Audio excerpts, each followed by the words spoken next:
Hi guys, this is Allison from Allykatkreations. How are you? I'm hanging in. I still have the internet. Don't know how. Just being quiet about it.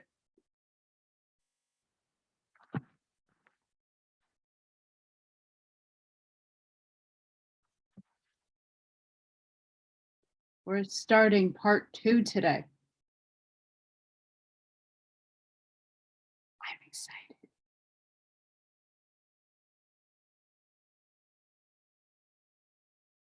I have about 16 bags of pine cones, pine needles, and branches, like sticks in front of my house. That's what I did today. I went in my backyard and cleared 16 bags because where I am, the area that's not on my property has a really big pine tree, a couple of them, and everything lands in my backyard. And if I'm wanting to sell my house, I need to clear that shit out. It was an arduous task and I am not anywhere near done. And this is every year. Fun stuff. So that was my day. And yesterday I did 12 boxes of stuff. Now I'm not knowing where to put my boxes. I still have to clear out my garage. Cashing in coins and cans are almost done. Should be very interesting, to say the least.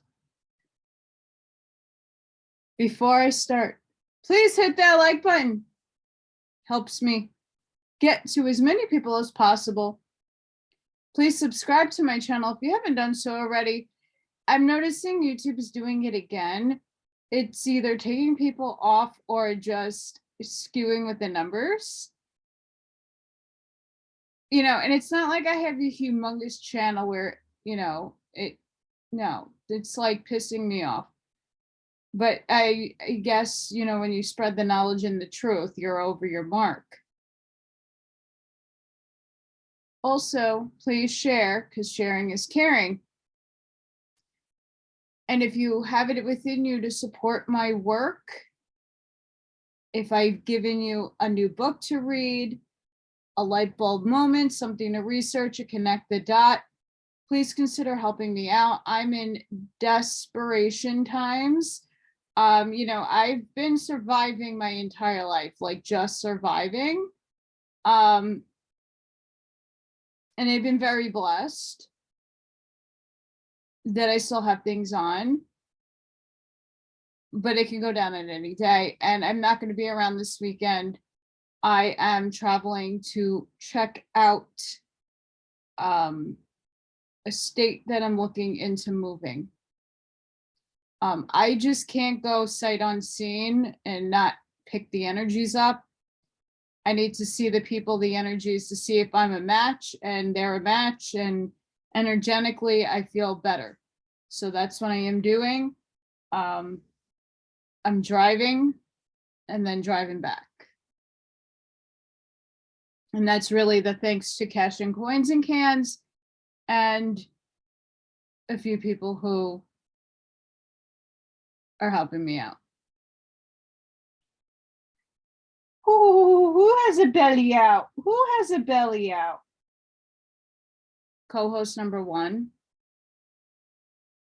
Very rare that she puts her belly out. And it's damn cute. All right. Local universe, paper 23. Dyslexia, here we are. Paper 32. The evolution of local universes. A local universe is the handiwork of a creator son of the Paradise Order of Michael. It comprises 100 constellations, each embracing 100 systems of inhabited worlds. Each system will eventually contain approximately 1,000 inhabited spheres. These universes of time and space are all evolutionary. The creative plan of the Paradise Michaels always proceeds along the path of gradual evolvement and progressive development of the physical, intellectual, and spiritual natures and capacities of the manifold creatures who inhabit the varied orders of spheres comprising such a local universe. Urantia belongs to a local universe whose sovereign is the God, man of Nebadon, Jesus of Nazareth, and Michael of Salvington. And all of the Michael's plans for this local universe were fully approved by the Paradise Trinity before he ever embarked upon the supreme adventure of space.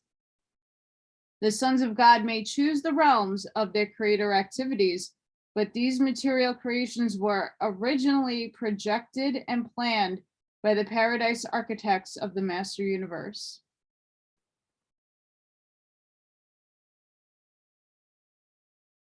I'm shocked I didn't get sunburned today. Very shocked. I mean, I freckle. I don't know if you guys can see. No, my legs. I have lots of freckles. They're annoying. I don't like them. Because they're not even. Like, I'm very pale Casper the Ghost here, and then I have freckles over here. It's like I want them even. And I put this side on in the sun.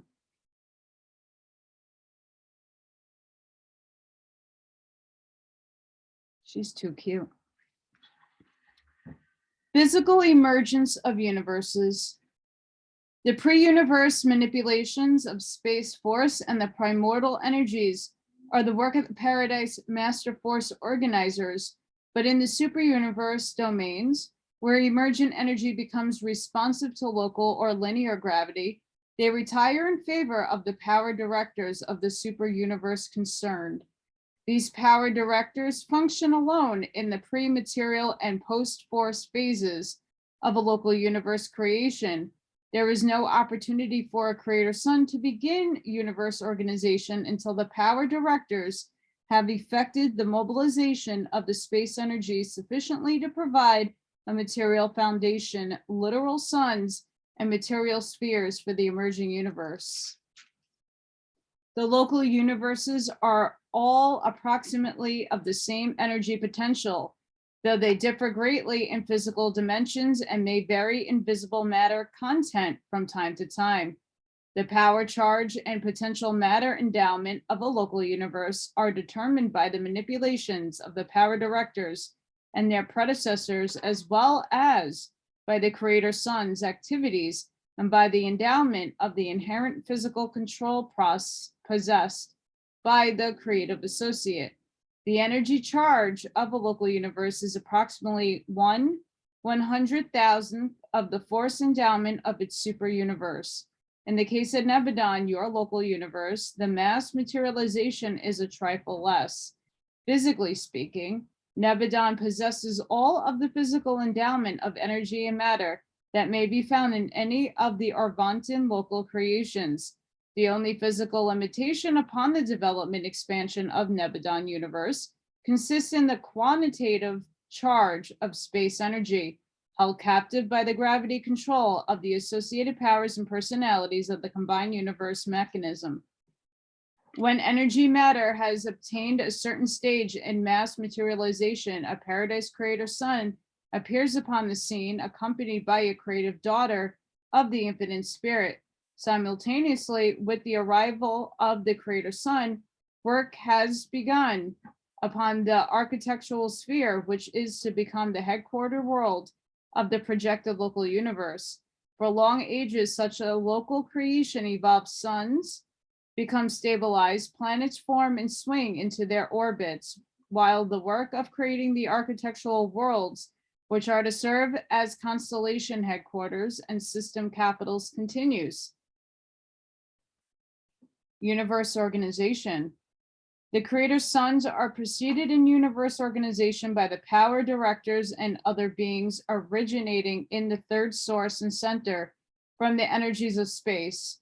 Thus previously organized, Michael, your creator sun, established the inhabited realms of the universe of Nebadon, and ever since has been painstakingly devoted to their administration.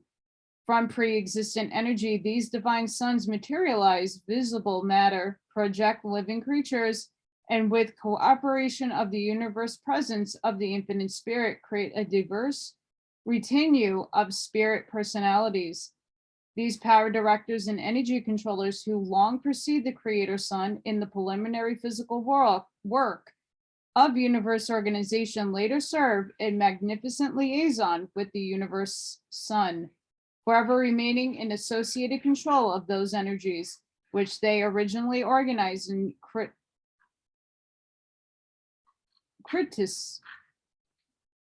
circumcised.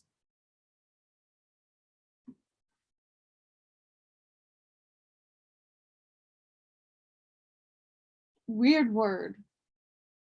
On Salvington, there now function the same 100 power centers who cooperate with their and your creator sun in the original format of this local universe. The first completed act of physical creation in Nebadon consisted in the organization of the headquarter world, the architectural sphere of Salvington with its satellites. From the time of the initial moves of the power centers and physical controllers to the arrival of the living staff on the completed spheres of Salvington, there intervened a little over 1 billion years of your present planetary time. The construction of Salvington was immediately followed by the creation of 100 headquarter worlds of the projected constellations and the 10,000 headquarter spheres of the projected local system of planetary control and administration, together with their architectural satellites. Such architectural worlds are designed to accommodate both physical and spiritual personalities, as well as intervening Urantia or transition stages of being. Salvington, the headquarters of Nebadon, is situated at the exact energy mass center of the local universe. But your local universe is not a single astronomic system, though a large system does exist as its physical center. Salvington is the personal headquarters of Michael of Nebadon, but he will not always be found there. While the smooth functioning of your local universe no longer requires the fixed presence of the creator sun at the capital sphere, this was not true of the earlier epochs of physical organization. A creator sun is unable to leave his headquarters world until such a time as gravity stabilization of the realm has been effected through the materialization of sufficient energy to enable various circuits and systems to counterbalance one another by mutual material attraction. Presently, the physical plan of the universe is completed, and the creator sun, in association with the creative spirit, projects his plan of life creation, whereupon does this representation of the infinite spirit begin her universe function as a distinct creative personality. When the first creative act is formulated and executed, these springs into being the bright and morning star, the personification of the initial creative concept of identity and ideal of divinity. This is the chief executive of the universe, the personal associate of the creator sun, one like him in all aspects of character, though markedly limited in the attributes of divinity. And now that the right-hand helper and chief executive of the creator sun has been provided, there ensues the bringing into existence of a vast and wonderful array of diverse creatures. The sons and daughters of a local universe are forthcoming, and soon thereafter the government of such a creation is provided, extending from their supreme councils of the universe to the fathers of the constellations and the sojourn. Sorry, guys, I can't project today. Sovereigns of the local system, the aggregations of those worlds which are designed subsequently to become the homes of the varied mortal races of will creatures. And each of these worlds will be presided over by a planetary prince. And then such a universe has been so completely organized and so completely manned. Does the creator sun ever enter into the Father's proposal to create mortal man in their divine image? The organization of planetary abodes is still progressing in Nebadon, for this universe is indeed a young cluster in the starry and planetary realms of Revantin. At the last registry, there were 3,840,101 inhabited planets in Nebadon and Satania. The local system of your world is very typical of other systems. Satania is not a uniform physical system, a single astronomic unit or organization. Its 619 inhabited worlds are located in over 500 different physical systems. Only 5 have more than 2 inhabited worlds, and of these, only 1 has 4 peopled planets, while there are 46 having 2 inhabited worlds. The Satania system of inhabited worlds is far removed from Uversa and that great sun cluster, which functions as the physical or astronomic center of the 7th super universe. From Jerusalem, the headquarters of Satania, it is over 200,000 light years to the physical center of the super universe of Arvantin, far, far away in the dense diameter of the Milky Way. Satania is on the periphery of the local universe, and Nebadon is now well out towards the edge of Arvantin. From the outermost system of inhabited worlds to the center of the super universe is a trifle less than 250,000 light years. The universe of Nebadon now swings far to the south and east in the super universe circuit of Arvantin. The nearest neighboring universes are Alvalon, Hensalon, Sansalon, Portalon, Wolverine, Thangoving, and Alorving. But the evolution of a local universe is a long narrative. Papers dealing with the super universe introduce this subject. Those of this section treating of the local creations continue it, while those to follow touching upon the history and destiny of Urantia complete the story. But you can adequately comprehend the destiny of the mortals of such a local creation only by a pursuit of the narratives of the life and teachings of your creator son as he once lived the life of man in the likeness of mortal flesh on your own evolutionary world. The evolutionary idea. The only creation that is perfectly settled in Harvona, the central universe, which was made directly by the thought of the universal Father and the word of the eternal Son. Harvona is an existential, perfect, and replete universe surrounding the home of the eternal deities, the center of all things. The creations of the 7 super universes are finite, evolutionary, and consistently progressive. The physical systems of time and space are all evolutionary in origin. They are not even physically stabilized until they are swung into the settled circuits of their super universes. Neither is a local universe settled in light and life until its physical possibilities and expansion and development have been exhausted, and until the spiritual status of all its inhabited worlds has been forever settled and stabilized. Except in the central universe, perfection is a progressive attainment. In the central creation, we have a pattern of perfection, but all other realms must obtain that perfection by the methods established for the advancement of those particular worlds or universes. And an almost infinite variety characterizes the plans of the creator sons for organizing, evolving, disciplining, and settling their respective local universes.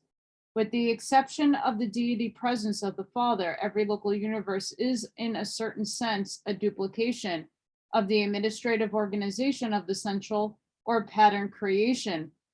Although the universal Father is personally present in the residential universe, he does not indwell the minds of the beings originating in that universe as he does literally dwell within the souls of the mortals of time and space. There seems to be an all-wise compensation in the adjustment and regulation of the spiritual affairs of the far-flung creation. In the central universe, the Father is personally present as such, but absent in the minds of the children of the perfected creation. In the universes of space, the Father is absent in person, being represented by his sovereign sons. while he's intimately present in the minds of his mortal children, being spiritually represented by the pre-personal presence of the mystery monitors that reside in the minds of those willed creatures. On the headquarters of a local universe, there reside all those creator and creative personalities who represent self-contained authority and administrative autonomy, except the personal presence of the Universal Father. In the local universe, there are to be found something of everyone and someone of almost every class of intelligent beings existing in central universe except the Universal Father. Although the Universal Father is not personally present in a local universe, he is personally represented by the Creator Son, sometime vicegerent of a God and subsequently supreme and sovereign ruler in his own right. The farther down the scale of life we go, the more difficult it becomes to locate with the eye of faith the invisible Father. The lower creatures, and sometimes even the higher personalities, find it difficult always to envision the Universal Father and his Creator Sons. And so, pending the time of their spiritual exaltation, when perfection of development will enable them to see God in person, they grow weary in progression, entertain spiritual doubts, stumble onto confusion, and thus isolate themselves from the progressive spiritual aims of their time and universe. In this way, they lose the ability to see the Father when beholding the Creator Son. The surest safeguard for the creature throughout the long struggle to obtain the Father during this time when inherent conditions make such attainment impossible is tenaciously to hold on to the truth fact of the Father's presence in his sons. Literally and figuratively, spiritually and personally, the Father and the Sons are one. It is a fact. He who has seen a Creator Son has seen the Father. The personalities of a given universe are settled and dependable on that start only in accordance with their degree of kinship to deity. When creature origin departs sufficiently far from the original and divine source, whether we are dealing with the sons of God or the creatures of ministry belonging to the infinite spirit, there is an increase in possibility of disharmony, confusion, and sometimes rebellion. Sin. Excepting perfect beings of deity origin, all will creatures in the super universes are of evolutionary nature, beginning in lowly estate and climbing ever upward in reality inward. Even highly spiritual personalities continue to ascend the scale of life by progressive translations from life to life and from sphere to sphere. And in the case of those who entertain the mystery monitors, there is indeed no limit to the possible heights of their spiritual ascent and universe attainment. The perfection of the creatures of time, when finally achieved, is wholly an acquirement, a bona fide personality possession. While the elements of grace are freely admixed, nevertheless, the creature attainments are the result of individual effort and actual living personality reaction to the existing environment. The fact of animal evolutionary origin does not attach stigma to any personality in the sight of the universe, as that is the exclusive method of producing one of the two basic types of finite intelligent well creatures. When the heights of perfection and eternity are obtained, all the more honor to those who began at the bottom of joyfully climbed the ladder of life, round by round, and who, when they do reach the heights of glory, will have obtained a personal experience which embodies actual knowledge of every phase of life from the bottom to the top. In all this is shown the wisdom of the creators. It would be just as easy for the Universal Father to make all mortals perfect beings, to impart perfection by his divine word, but that would deprive them of the wonderful experience of the adventure and training associated with the long and gradual inward climb of an experience to be had only by those who are so fortunate as to begin at the very bottom of living existence. In the universes encircling Harvona, there are provided only a sufficient number of perfected creatures To meet the need for pattern teacher guides for those who are ascending the evolutionary scale of life. The experimental nature of the evolutionary type of personality is a natural cosmic completement of the ever-perfect natures of Paradise Harvona creatures.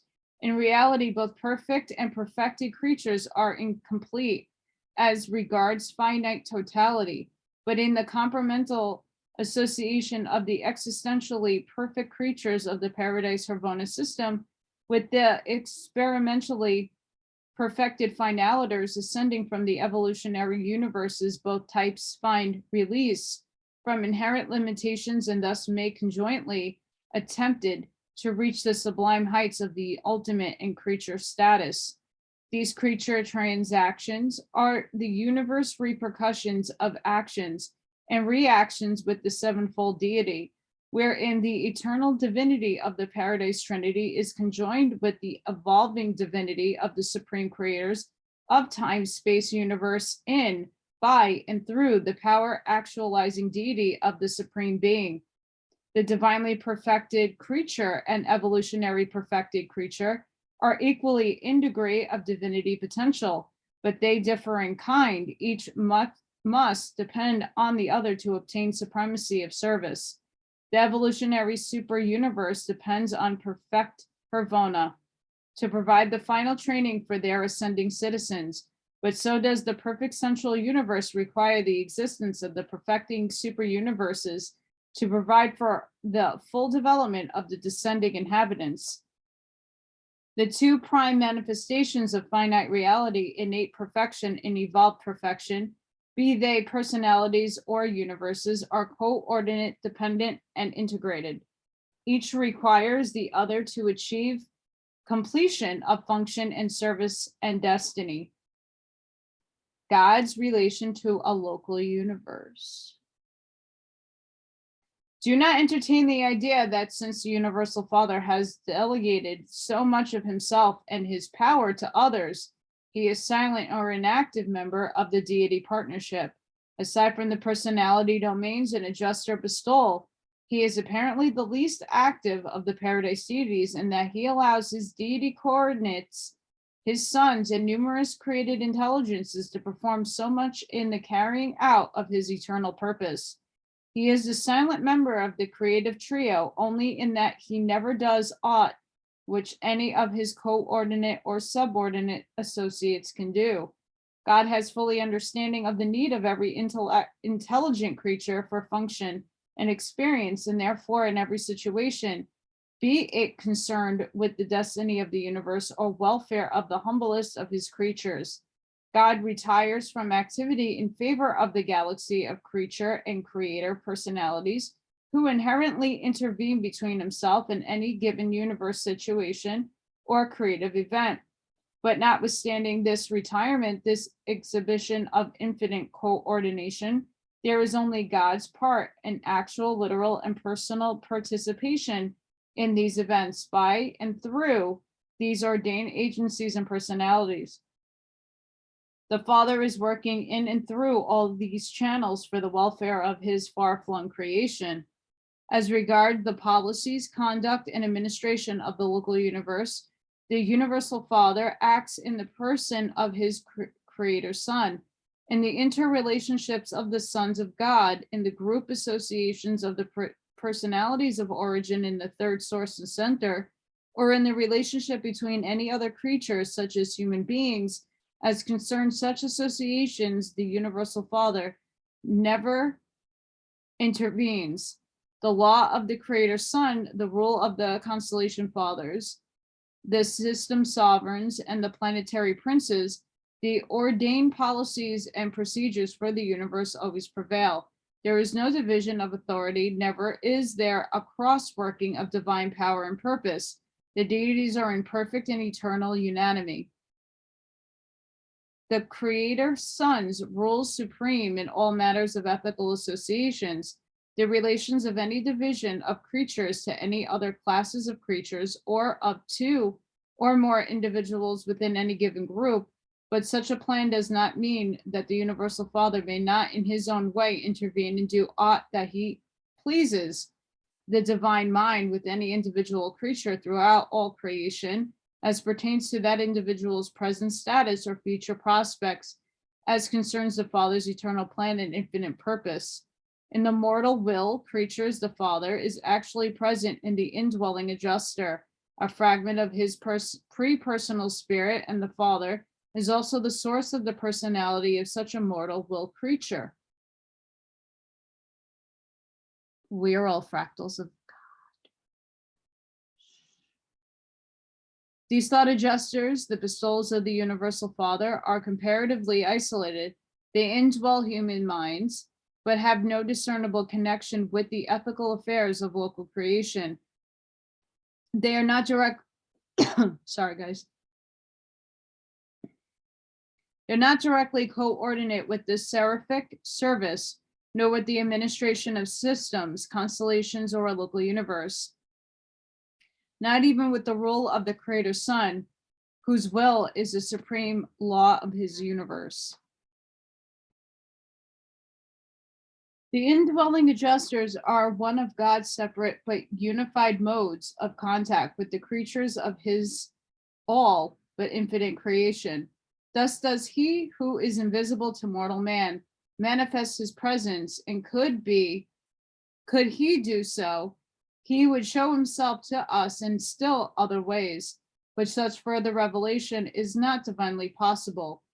We can see and understand the mechanism whereby the sons enjoy intimate and complete knowledge regarding the universes of their jurisdiction, but we cannot fully comprehend the methods whereby God is so fully and personally conversant with the details of the universe of universes, although we at least can recognize the avenue whereby the Universal Father can receive information regarding and manifest his presence to the beings of his immense creation. Through the personality circuit, the Father is cognizant, his personal knowledge of all the thoughts and acts of all the beings and all the systems of all the universe of all creation. Though we cannot fully grasp this technique of God's communion with his children, we can be strengthened in his assurance that the Lord knows his children, and that each one of us, he takes note where we were born.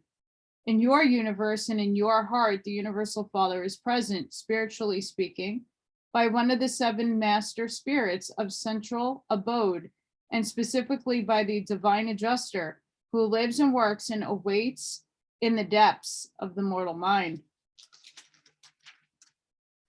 God is not a self-centered personality. The Father freely distributes himself to his creation, to his creatures. He lives and acts not only in the deities, but also in his sons, whom he entrusts with the doing of everything that is divinely possible for them to do. The Universal Father has truly divested himself of every function which is possible for another being to perform, and this is just as true as mortal man as the Creator Son who rules in God's stead and at the headquarters of local universe. Thus we behold the outworking of the ideal and infinite love of the Universal Father. In this universe bestowal of himself, we have abundant proof of both the magnitude and the magnanimity of the Father's divine nature. If God has withheld aught of himself from the universe creation, then of that residue he is in lavish generosity bestowing the thought adjusters upon the mortals of the realms, the mystery monitors of time, who so patiently indwell the mortal candidates for the life everlasting. The Universal Father has poured out himself, as it were, to make all creation rich in personality, possession, and potential spiritual attainment. God has given us himself that we may be like him, and he has reserved for himself of power and glory only that which is necessary for the maintenance of those things, for the love of which he has thus divested himself of all things else. The eternal and divine purpose. There is a great and glorious purpose in the march of the universes through space. All of your mortal struggling is not in vain. We are all part of the immense plan, a gigantic enterprise, and it is the vastness of the undertaking that renders it impossible to see very much of it at any one time and during any one life. We are all a part of an eternal project with the gods are supervising and outworking. The whole marvelous and universal mechanism moves so majestically through space to the music of the meter of the infinite thought and the eternal purpose of the first great source and center. The eternal purpose of the eternal God is a high spiritual ideal. The events of time and the struggles in material existence are but the transient scaffolding which bridges over to the other side, to the promised land of spiritual reality and supernal existence. Of course, you mortals find it difficult to grasp the idea of an eternal purpose. You are virtually unable to comprehend the thought of eternity, something never beginning and never ending. Everything familiar to you has an end. As regards an individual life, the duration of a realm or the chronology of any connected series of events, it would seem that we are dealing with the isolated stretch of time. Everything seems to have a beginning and an end. It would appear that a series of such experiences, lives, ages, or epochs, then successfully arranged, constitutes a straightway drive, an isolated event of time flashing momentarily across the infinite face of eternity. But when we look at all this from behind the scenes, a more comprehensive view and a more complete understanding suggests that such an explanation is inadequate, disconnected, and wholly unsuited properly to account for, and otherwise to correlate the transactions of time with underlying purposes and basic reactions of eternity. To me, it seems more fitting for purposes of explanation to the mortal mind to conceive of eternity as a cycle and the eternal purpose of an endless circle, a cycle of eternity in some way synchronized with the transient material cycles of time. As regards the sectors of time connected with and forming a part of the cycle of eternity, we are forced to recognize that such temporary epochs are born, live, and die, just as the temporary beings of time are born, live, and die. Most human beings die because, having failed to achieve the spiritual level of just fusion, the metamorphosis of death constitutes the only possible procedure whereby they may escape the fetters of time and the bonds of material creation, thereby being enabled to strike spiritual step with the progressive procession of eternity. Having survived the trial of life, time, and material existence, it becomes possible for you to continue on in touch with, even as a part of eternity, swinging on forever with the worlds of space around the circle of the eternal ages. The sectors of time are like the flashes of personality in temporal form. They appear for a season and then they are lost to human sight, only to reappear as new actors and continuing factors in the higher life of the endless swing around the eternal circle. Eternity can hardly be conceived as a straightaway drive in view of our belief in a delimited universe moving over a vast elongated circle around the central dwelling place of the Universal Father.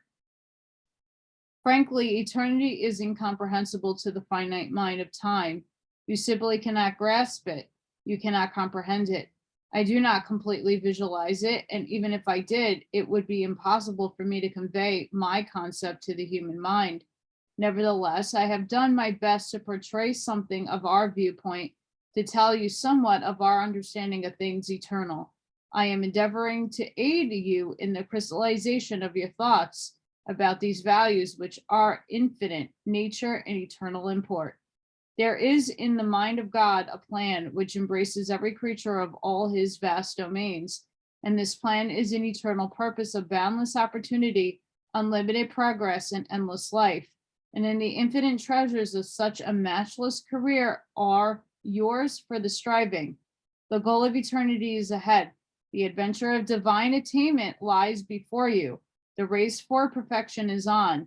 Whosoever may enter, and certain victory will crown the efforts of every human being who will run the race of faith and trust, depending every step of the way on the lending of the indwelling adjuster and on the guidance of that good spirit of the universe sun, which so freely has been poured out upon all flesh.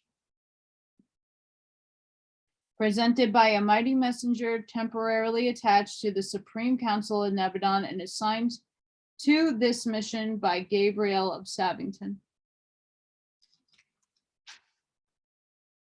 Next time, administration of the local universe.